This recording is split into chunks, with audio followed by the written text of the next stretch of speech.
Welcome to the Revenge Story Times channel. I'm not weak. I may be stupid, but I'm not weak. What happened to me shouldn't happen to my worst enemy. Now I'm sitting here with my head in my hands, wondering how the hell I got to this point in my life.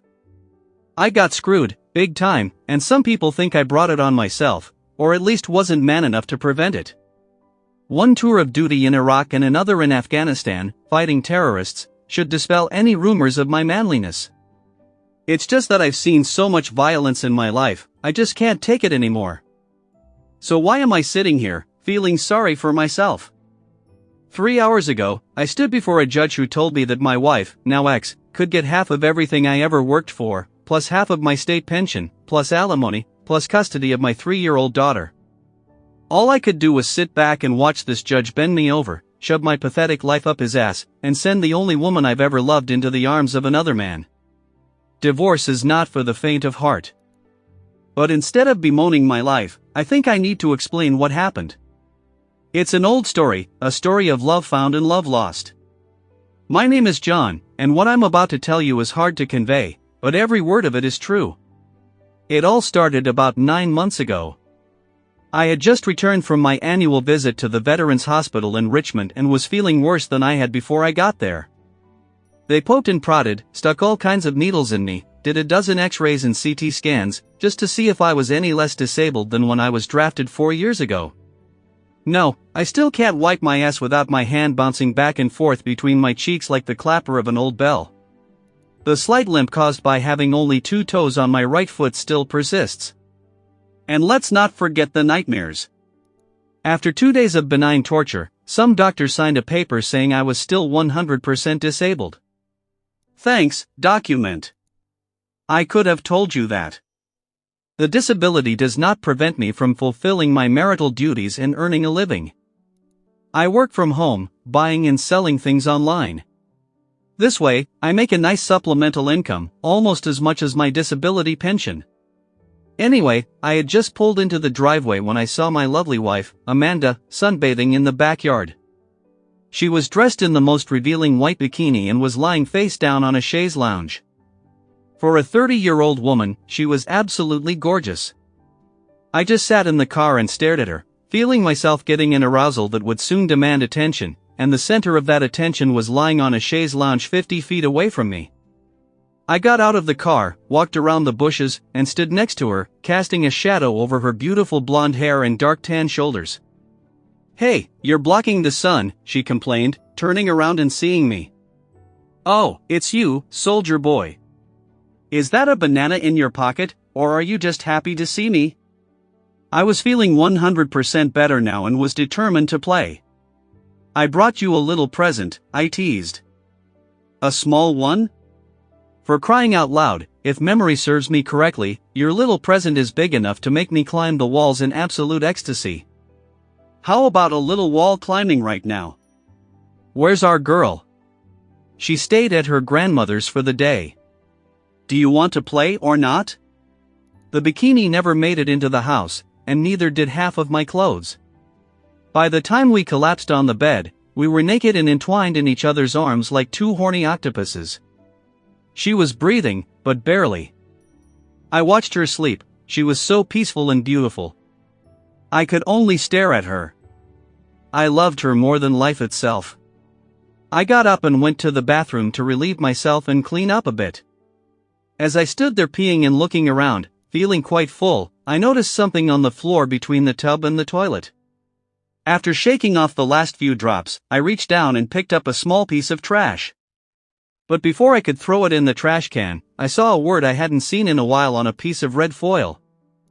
I saw the letters T, the rest of it was missing, but I knew exactly what it was. In the service, I had seen and used them enough, but I don't use them now. I don't need it. After our little girl was born, I castrated myself and have been shooting at point-blank range ever since. Why the hell is the corner of a condom wrapper lying in my bathroom? I just stood there, shocked, naked, and in shock, looking over my shoulder. I saw Amanda lying on the bed with her arms spread and snoring. She hadn't moved since her last orgasm. I sat down on the toilet and watched her snoring. I thought about how passionate she had just been. She's not usually easy in bed, but this time, it was different, more demands, more power, more. Well, more of everything. Until a moment ago, I'd loved it. But now, I was holding something I shouldn't be holding. What does all of this mean? Is there a good explanation for why there's a condom wrapper in my bathroom? How could that be? I thought I might have a problem. I found all of our clothes and was going to put them in the laundry basket, but I saw that it was empty. Amanda doesn't do laundry until Monday night, so why was the hamper empty on Friday? I put on shorts and a t-shirt and headed to the laundry room. In the dryer, I found a set of sheets for our bed and a few other more curious items. There was a set of Amanda's sexiest underwear and the little white dress she wore whenever we went to the dance. There were also a few bath towels and a washcloth. All of this meant absolutely nothing or meant exactly what it looked like. I needed to think about it. I grabbed a couple of beers and went out to the backyard. It was almost dark when I saw the light in the kitchen and Amanda's head peeking out from behind the windowsill. She came out wearing my old t-shirt and sat down next to me. "Is something wrong, baby?" she asked. I remained silent. I didn't know what to say. I didn't know if what I was thinking was true or not. If I asked her about it and she lied, I knew I was 10 times worse off. If she told me the truth, I wasn't sure I could handle it either. I just sat there in silence. "Baby, talk to me. What's going on?" My hand moved on its own, my mind wasn't telling her what to do. She reached into her pocket and pulled out a small red piece of trash. I held it in front of her. It took a few moments for her to focus her gaze on it, but when she did, her eyes closed, and her lower lip stuck out. After a moment of silence, she stood up and went into the house. After another minute, the light came on in our bedroom.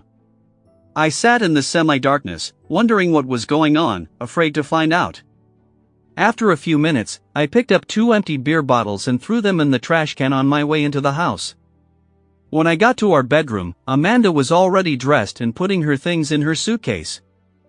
"I'll be out of here in a few minutes," she said sadly. "I'm going to go to my sister's. I'll come back in a few days and get the rest of my stuff." For the second time, I was in complete shock. My mind was perceiving everything but not allowing rational thought. My mouth wasn't working either. She looked up from packing, with tears in her eyes, and said, "I've been wanting to tell you for a couple of weeks now but never could find the strength. Now you know. Now you won't have to worry about me lying to you or cheating on you anymore. You'll be able to find someone else who won't treat you with disdain." She went back to packing. What the hell is going on? I finally said loudly, almost too loudly. She looked at me, still with the same tear-drenched face, but now with a slight fear. "I can't tell you. It would hurt too much." "Hurt who? Me or you?" "It would hurt you too much. I just can't." I walked over to her bed and stood very close to her. I stood as tall as I could, to appear as threatening as possible. I didn't want to hit her, but I wanted to know what the hell was going on. "Tell me, or what? You're going to hit me? You're not going to hit me. You can't hurt anyone, much less me." "No, you won't hurt me, and I won't hurt you if I say anything else." My hand reacted again, out of control of my mind. I pushed her onto her back on the bed, leaning toward her. I raised my fist in the air and faced her nose to nose. "Don't be too damn sure," I shouted. "Now tell me what's going on." She covered her eyes with her hands and sobbing, uttered the words that ended my existence. "I'm in love with someone else. I'd been dating my boss at work for the past few months. At first, we were just playing around with each other, but now we've fallen in love.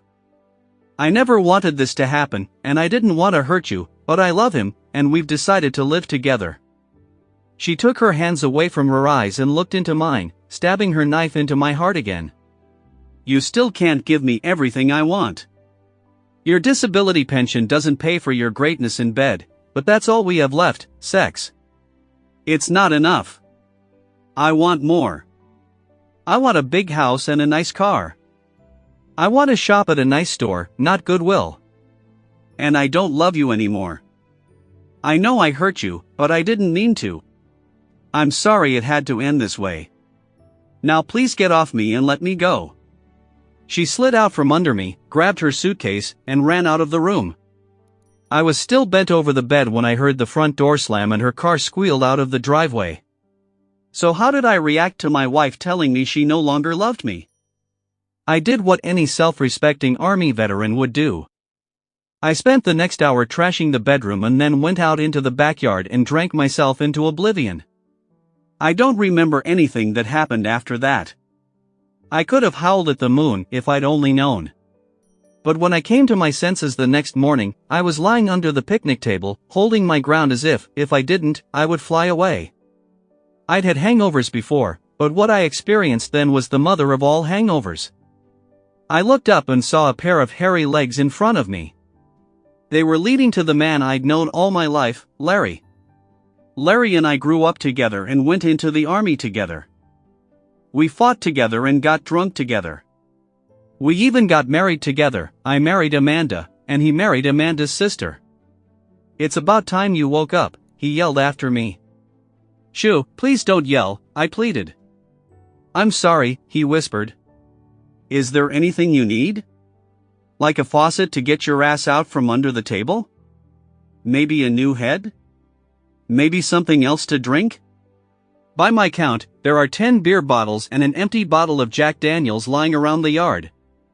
I got a bottle of Wild Turkey in my car. Do you want me to go get it? No, just get out of my way, or you'll need a shower in a minute. Larry jumped off the picnic bench and backed up a few steps. At that moment, I threw up the most colorful mixture of vomit I had ever seen. Through partially closed eyes, I spewed out all my guts. I was sure my small intestines were somewhere in that puddle. As the dust settled, or rather, when the vomit settled, I looked up at Larry. I expected to see his usual "I told you so" smirk, but this time, there was none. Somehow, I crawled out from under the table and sat on the floor next to the puddle of my night's debauchery. Damn, how bright the sun was shining. Come on, I'll help you get in the shower. Larry lifted me upright and led me inside. He turned on the cold water, and I just stood there, watching the water run down me, clothes and all. When I felt the coldness of the water, I turned it off and reached in for a towel. Larry held one out to me, and I started wiping my head. Larry knew the routine because we had been helping each other get sober since we were teenagers. Put on some dry clothes, and I'll meet you in the kitchen with a cure for what ails you. Only death will cure me now, I moaned. I walked into the kitchen and lowered my sorry ass into a chair. I was physically and emotionally shattered. I put my head in my hands and prayed that it would hit me. Thankfully, the weather outside was clear and sunny. Oh well, so much for prayers. Here, eat this. Larry placed 2 pieces of toast and a glass of tomato juice in front of me. I ate and drank, but I didn't feel any better, at least emotionally. So, what are you going to do? Amanda came over last night and told us what she did. She's going to stay with us until she gets settled, one way or another, and Darla is with her. I just want to know what you're planning. I'll help in any way you want. I know her boss, Herbert Hubley, that sold us our minivan last year. Just because he owns the biggest Ford dealership in the city doesn't mean we can't knock him down a peg. I don't care if he runs for mayor, he's got a lot of nerve hanging out with a married woman. And Amanda treated you like crap, she needs to learn a lesson too. Maybe we'll get a couple of guys from the old squad and pay them a visit at his ranch. Maybe he'll just disappear on his way to work one day. I know if my wife did to me what Amanda did to you, I'd. The toast and tomato juice reappeared, leaving Larry to clean up after himself. I went to the spare room and went to bed. I did something I hadn't done in a very long time, I cried myself to sleep. When I woke up, the kitchen was clean, and Larry was gone. He had left a note on the counter, "Call me when you realize what you want to do." I found a ginger ale in the refrigerator, went out, and sat in the rocking chair on the porch. I thought about Amanda. I thought about myself. I thought about our marriage. I thought about my daughter. I thought about revenge. I sat there all day, thinking. It was almost dark when Larry showed up again. He didn't say a word, just handed me a sandwich and a soda, and sat down. "How's it going?" he asked, between bites. "What?" "Well, what are you going to do?" "I don't know what I'm going to do. I don't know if I'm going to get her back, even if she wants to come back. What she did to me was beyond me. She made her choice, and I lost. I'm yesterday's news. So what do you want to do with this, Larry? Let him die? Okay, I don't want to use him for target shooting or shave his ass and sell him to a Venezuelan. I had enough of that in Afghanistan. I hate him, it's true, but I can't hurt him any more than I can hurt her. Dude, he stole your wife, and if they end up together, and Amanda gets custody of Darla, he'll steal your daughter too. You have to stand up for what's right. You have to fight for your family. You have to do something about it. I know that if my wife did the same thing to me as she did to you, her ass would be looking down at the surface of Caveman Lake from 30 foot up. Man, grow some balls. Do something. I set my sandwich aside, looked at the best friend I'd ever had, and said, "Larry, go home." He did. I never did anything. I didn't fight for divorce. I didn't fight for custody. I didn't say a word to Amanda. I just pulled the blanket over my lifeless body and got into the bottle. I spent 6 months in a self-imposed stupor. When I woke up, I found that all my love for Amanda had been washed away by the booze I poured out every morning. I put on the only suit I had left and went to my last divorce hearing. I was sober, but not thinking too well. By the time it was over, I was thinking clearly again. Pain will make you think very clearly. And now I'm sitting in this cafe, mourning the death of my life. Maybe I'm weak.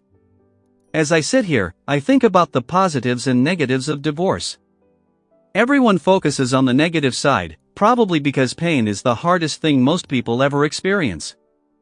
Well, I've been through much worse in Afghanistan. My Humvee was hit by an RPG, and I was dragged into some hellish house where a fat Taliban warlord took great pleasure in shredding my skin with a bamboo stick for the next few weeks. And when he wasn't playing with his bamboo stick, the other sick bastards poured buckets of water on my face while I was tied to the bed and repeated over and over in their English, "You do wrong to our man, we do wrong to you." Regardless of which side you are on, water torture is still torture. The pain of what my wife did was horrible, but so much other had been done to me that I could never do anything different, no matter how much I hated his guts. I didn't have an ounce of cruelty in me anymore. I was single again, and Amanda married Herbert right after the divorce hearing. I wondered why she didn't stipulate alimony in the settlement agreement. Now I know. As time went on, I started seeing Amanda much more often than I wanted to. She appeared with Zazen in campaign commercials and was by his side on television during campaign trips. She dressed better in expensive outfits she could now afford. Their faces were plastered all over town, mocking me and declaring to the world what a wimp I was. Somehow, that won the election and became mayor. Well, okay, goddammit, the upside of the divorce was that I got rid of a lying, cheating wife, and our daughter adjusted to the change in daddy pretty quickly. Larry never spoke to me again, so I guess that can be categorized as a minus. There was little good in my life from this avalanche, and the fact remained that I remained a fool and a cuckold for the last year of our marriage. However, I still had a little itch that Larry had planted in my feeble mind that needed scratching. Now, 9 months after I found a little nook with a condom wrapper next to the bathroom, and 3 months after my divorce was finalized, it was time to scratch that itch. One day, I walked into a meeting with the new mayor. We sat across from each other like opponents in an arena. He probably thought I was such a wuss and wouldn't do anything after he won, but he was wrong.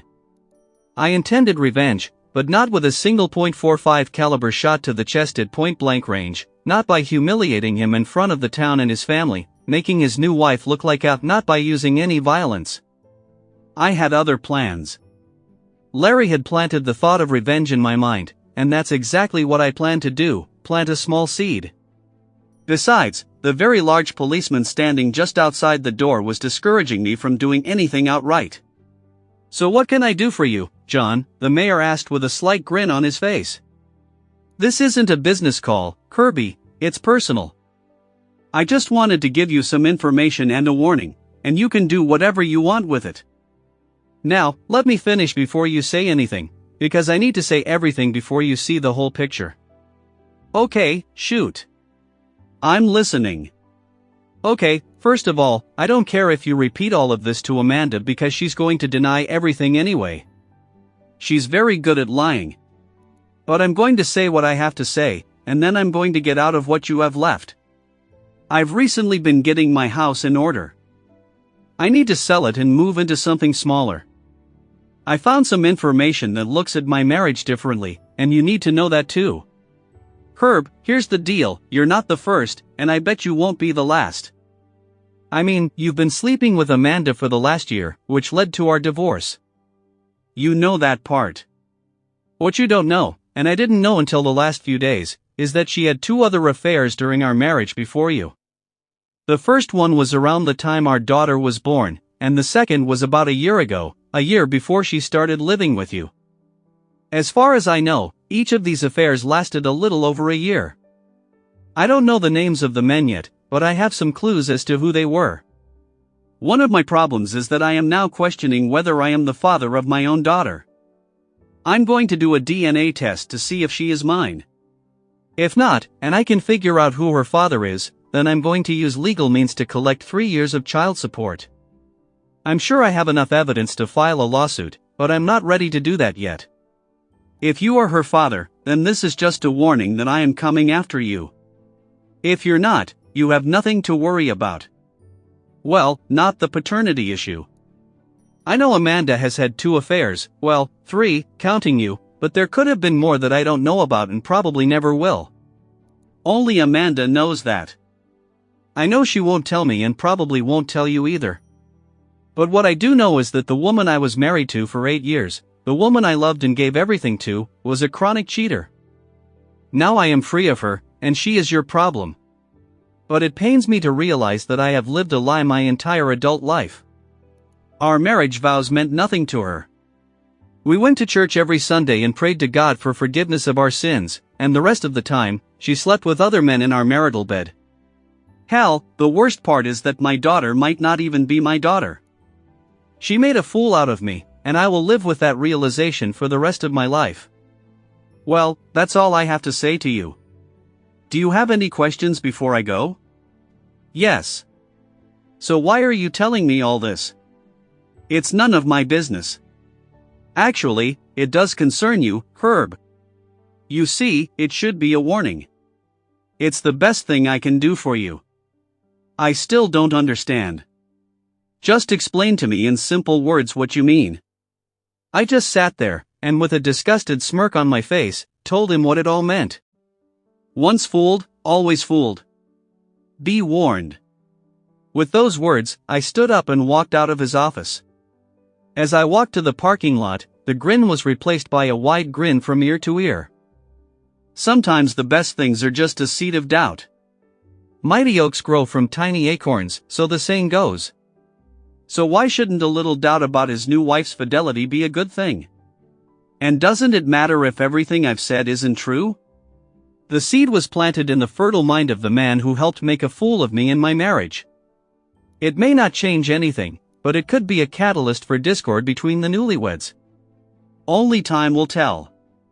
There goes the itch to scratch, I said, pulling away. For years later, I'm sitting on the couch, watching the local election results on TV. I smile slightly when it is announced that incumbent Mayor Herbert Hubley has just lost his bid for re-election. Commentators speculate that the asshole's personal life played a bigger role in his defeat than his performance as mayor. The IRS seized his Ford dealership, and that hurt, but even more painful was his recent arrest for assaulting his wife and their impending divorce. Perhaps the voters just couldn't handle it. I look at the top of Megan's head, lean over, and kiss her gently. She's the new lady in my life, who is now asleep with her head resting on my shoulder. It's okay, she's not really into politics anyway. Thank you for listening until the end. See you in the next episode of Revenge Story. Take care of yourself and your loved ones. Goodbye.